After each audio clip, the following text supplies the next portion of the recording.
ચાર બંગડીવાળી ગીતના વિવાદ જે રહ્યો છે ત્યારે આ મામલો હવે કોમર્શિયલ કોર્ટે પહોંચ્યો છે. સોંગના સ્ટેને એક દિવસ લંબાવાયો છે. કિંજલ દવે દ્વારા સેશન કોર્ટના ચુકાદાને હાઈકોર્ટમાં પડકારવામાં આવ્યો ત્યારે આવતીકાલે હાઈકોર્ટમાં આ મામલે વધુ સુનાવણી હાથ ધરાશે. તો કાઠિયાવાડી કિંગ તરીકે ઓળખાતા યુવકે કિંજલ દવે સામે કોર્ટમાં કોપીરાઇટ અંગેની ફરિયાદ નોંધાવી હતી. જે મામલે આખો મુદ્દો કોર્ટમાં ગયો છે અને તે બાબતે સુનાવણી થઈ રહી છે. ચાર બંગડીવાળી ગીતના વિવાદનો મામલો રહ્યો છે તેમાં હવે જે સુનાવણી છે તે હવે આગામી દિવસોમાં હાથ ધરાશે. તો કોમર્શિયલ કોર્ટે સોંગના સ્ટેને એક દિવસ લંબાવ્યો છે. કિંજલ દવે સેશન કોર્ટમાં ચુકાદાને પડકાર્યો છે, એટલે કે સેશન કોર્ટના ચુકાદાને હાઈકોર્ટમાં પડકાર્યો છે. ત્યારે આવતીકાલે હાઈકોર્ટમાં મામલે વધુ સુનાવણી હાથ ધરાશે.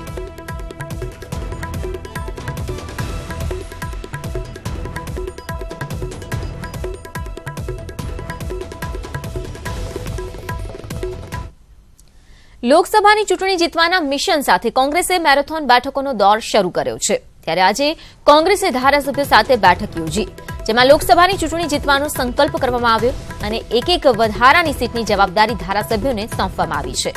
આ ઉપરાંત આગામી સપ્તાહે ખાટલા અને મોહલ્લા બેઠક પણ યોજવામાં આવશે. બેરોજગારી, ખેડૂતોની સમસ્યા, મોંઘવારી, ભ્રષ્ટાચાર જેવા મુદ્દાઓને લઈને આગામી સમયમાં કોંગ્રેસ આક્રમક કાર્યક્રમો આપશે. जो सभी धारासभ्य है कांग्रेस पार्टी के, उनकी यहाँ पर मीटिंग हुई है और जो लोकसभा की चुनाव चंद दिनों पर है उसकी तैयारी का जायजा लिया गया. जिस प्रकार से उत्साह धारासभ्यों में दिख रहा है, हम 26 में से 26 सीटों पर फोकस भी करेंगे और अच्छी ताकत से ये सीटें जीतने की दिशा में हम सब लोग जा रहे हैं. पक्षे चूंटणी लक्षी जे कार्यक्रमों जाहिर कर्या छे एने पण सफल बनाववानी वात थई छे. आवतुं एक अठवाडियुं खाटला परिषदों, मोहल्ला मीटिंगों करवामां आवशे. त्यार पछी चौरे पे चर्चा, ग्राम सभाओं थशे. त्यार पछीना तबक्कामां खेडूतो, बेरोजगार युवानो, भ्रष्टाचार, मोंघवारीना मुद्दे जन आक्रोश रेलीनुं आयोजन करवामां आवशे. તો ગાંધીનગરમાં ગુજરાત વિધાનસભા કોંગ્રેસની આજે બેઠક યોજાઈ છે. અલ્પેશ ઠાકોર અને ભરત ઠાકોર બેઠકમાં ગેરહાજર રહ્યા. બંને એકતા યાત્રામાં હોવાના કારણે બેઠકમાં પહોંચ્યા નથી. તો વિક્રમ માડમ, પ્રતાપ દુધાત, હિંમતસિંહ પટેલ, જવાહર ચાવડા, અક્ષય પટેલ અને જશપાલ ઠાકોર પણ ગેરહાજર રહ્યા. એક તરફ જ્યાં ગુજરાતમાં લોકસભાની ચૂંટણીને લઈને કોંગ્રેસે કવાયત શરૂ કરી છે, ત્યાં વિધાનસભા કોંગ્રેસની આ બેઠકમાં ધારાસભ્યો ગેરહાજર રહેતા ચર્ચાએ વેગ પકડ્યો છે. આ તરફ અમદાવાદ મ્યુનિસિપલ કમિશનર વિજય નહેરા દ્વારા એએમસીનું વર્ષ 2019-20નું ડ્રાફ્ટ બજેટ રજૂ કરાયું છે. આ ડ્રાફ્ટ બજેટ ₹7,509 કરોડનું છે. આ ડ્રાફ્ટ બજેટ ચૂંટણીને ધ્યાનમાં રાખીને બહાર પાડવામાં આવ્યું, જેમાં વેરામાં કોઈ વધારો કરવામાં નથી આવ્યો. તો ટ્રાફિક અને સ્વચ્છતા પર આ બજેટમાં ભાર મૂકવામાં આવ્યો છે. પ્રદૂષણને અટકાવવા માટે પણ પ્રયોગ કરાશે. તો શહેરમાં તબક્કાવાર કુલ 1,000 બસો દોડાવવામાં આવશે. એપ્રિલ મહિનામાં 50 બસો દોડાવવામાં આવશે. તો 3 વર્ષમાં 1,000 ઇલેક્ટ્રિક બસ શહેરમાં કાર્યરત કરવાનું પણ આયોજન કરાયું છે. તો ₹500 કરોડનું ગ્રીન બોન્ડનું આયોજન પણ કરવામાં આવ્યું છે.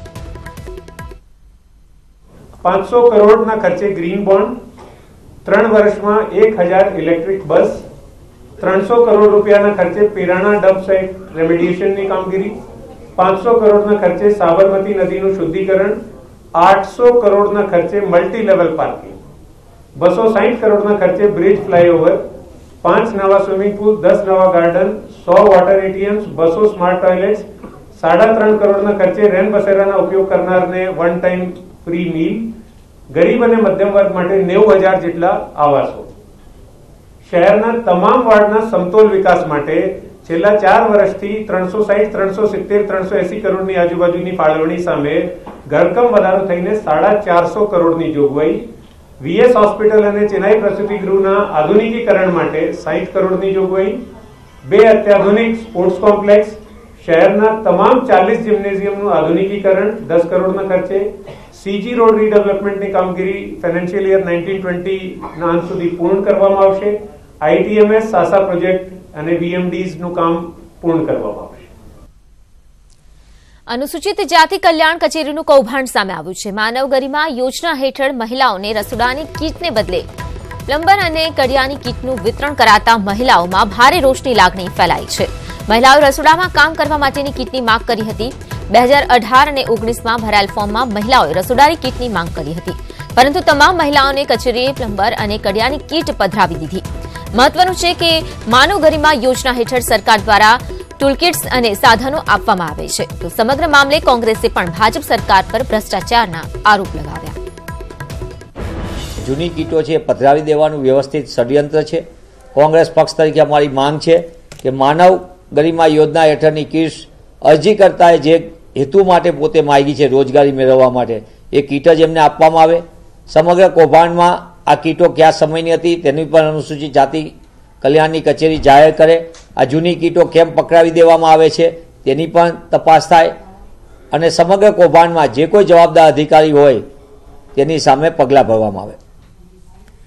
અબડાસાના પૂર્વ ધારાસભ્ય જયંતિ ભાનુશાળી હત્યા મામલે ગોકળ ગતિની તપાસના આક્ષેપો સાથે આક્રોશ રેલી યોજવામાં આવી હતી. જયંતિ ભાનુશાળી હત્યા કેસમાં સરકાર દ્વારા તપાસ માટે સીટની રચના કરવામાં આવી હતી.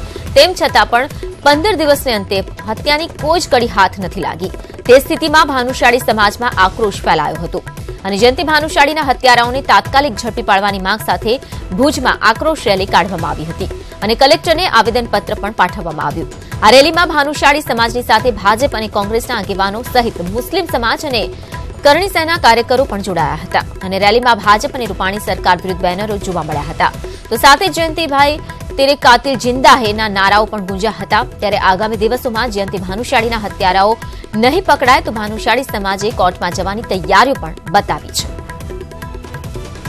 માંગ એ છે કે ભાનુશાળી સમાજના દિગ્ગજ અને ભાજપના ઉપાધ્યક્ષ અને અબડાસાના એમએલએ એની જો આવી રીતે જો નિર્મમ હત્યા થઈ જતી હોય અને જો ગુજરાત ગવર્મેન્ટ આવું ઢીલું વલણ અખત્યાર કરે તો એ ખરેખર કચ્છ માટે અને ગુજરાત માટે ખરેખર સારી વસ્તુ ન ગણાય.